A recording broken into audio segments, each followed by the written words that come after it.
मित्रों, जैसा हम सबको जानकारी है कि पिछले 4 दिन से जो वर्षा का प्रकोप बहुत अधिक मात्रा में हुआ और वर्षा केवल यहाँ हरियाणा में ही नहीं बल्कि जो पास के प्रदेश हैं, चाहे हमें हिमाचल प्रदेश से जो वहाँ वर्षा हुई, बादल फटा, वो पानी बहाव उसका आया तो उसका नुकसान हुआ है।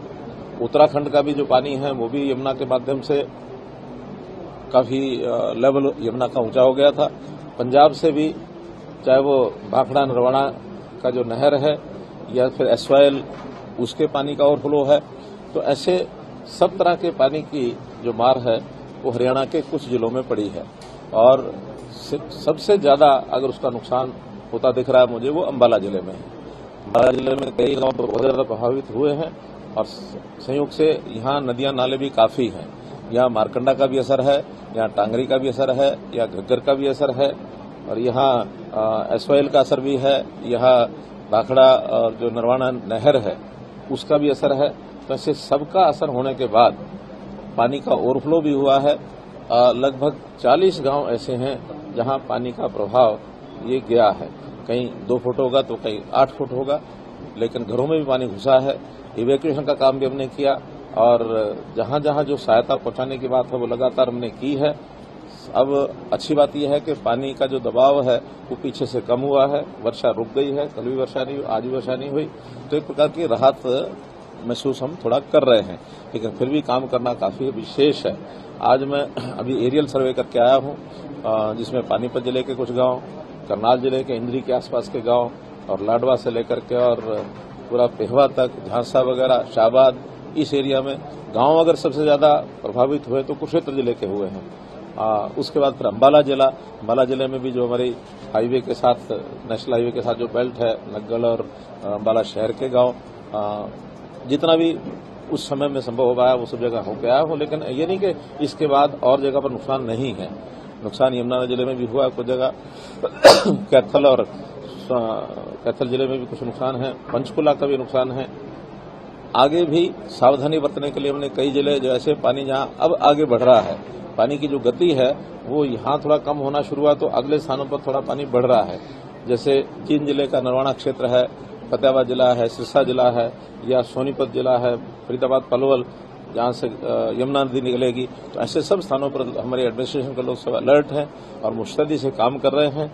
जहां हमको एनडीआरएफ की आवश्यकता पड़ी है तो एनडीआरएफ को हमने बुलाया है, जहां आर्मी को आवश्यकता पड़ी है आर्मी को भी हमने बुलाया है और राहत कार्य जितने भी ज्यादा संभव हो सकते हैं वो सब हमने किए हैं। कहीं किसी प्रकार की कोई कमी नहीं आई है। जहां तक राहत का विषय है तो जो लाइफ लॉस हुआ है अभी तक 10 के लगभग ही हमको जानकारियां मिली हैं, लेकिन ये बढ़ भी सकती हैं क्योंकि अभी सब जगह की जानकारी नहीं मिली है। 2 लोग तो ऐसे हैं जो अभी उनको हम कह नहीं सकते कि क्या उनकी स्थिति है क्योंकि वो लापता हैं। एक के बारे में पता लगा कि वो नहर के अंदर उसको एक प्रकार से गिर गया और वो बाद में मिला नहीं है, तो वो सारी जानकारियां मिलेंगी। और इसी प्रकार से पशुओं का भी काफी नुकसान हुआ है, जो पशु भी मरे हैं। मकानों का एक प्रकार से नुकसान ये भी असेसमेंट होगी। डिप्टी कमिश्नर्स को हमने हिदायत कर दी है कि सब जगह का जो लॉस है, चाहे लाइफ लॉस है और चाहे अन्य किस प्रकार का नुकसान है, उसका असेसमेंट बहुत जल्दी वो कराना शुरू करेंगे, उसकी हमको जानकारी देंगे। जहां तक लाइफ लॉस का विषय है, हमने तय किया कि 4 लाख रुपए प्रति व्यक्ति उसको सहायता ये दी जाएगी। और जहां तक मकानों का विषय है, उन मकानों के लिए जो मुरम्मत का पैसा हमारा 80,000 रुपया होता है डॉक्टर अम्बेडकर मकान नवीनीकरण का, वो जो तो गरीब परिवार है उसमें मिलेगा, जो अन्य परिवार हैं उनको अलग से डिजास्टर का जो हमारा फंड है, क्या उसको क्या बोलते हैं, disaster fund, disaster management fund, उसमें से उनको दिया जाएगा। और अन्य प्रकार के जितने भी लॉस जो असेसमेंट हो जाएगी पशुओं आदि की, वो सारी भी जानकारी उसके बाद जैसे पता लगेगा हम जानकारी देंगे। वर्तमान व्यवस्था में भोजन के पैकेट सबको पहुंचाए जा रहे हैं, पानी की जहां आवश्यकता है वहां पानी के टैंकर पहुंचाए जा रहे हैं, पशुओं के लिए चारा जहां जहां जिले स्वयं अपना कर पाएंगे वो खरीद करके उन गांवों में चारा भेजेंगे। अगर अपने जिले में व्यवस्था नहीं होगी तो दूसरे जिलों से भी चारा खरीद करके यहाँ भेजा जाएगा ताकि पशुओं को भी समय पर चारा मिल सके। भोजन पैकेट पहुंचाने के लिए हमारे पास वैसे तो नाव पर्याप्त हैं, लेकिन जहां कुछ स्थानों पर नाव की जो कमी है वहां एयरफोर्स के हेलीकॉप्टर्स, इसका प्रबंध भी हमने किया है ताकि एयरफोर्स हेलीकॉप्टर के माध्यम से भी अगर भोजन पहुंचाने की आवश्यकता होगी तो वो सहायता भी आज से चालू हो जाएगी।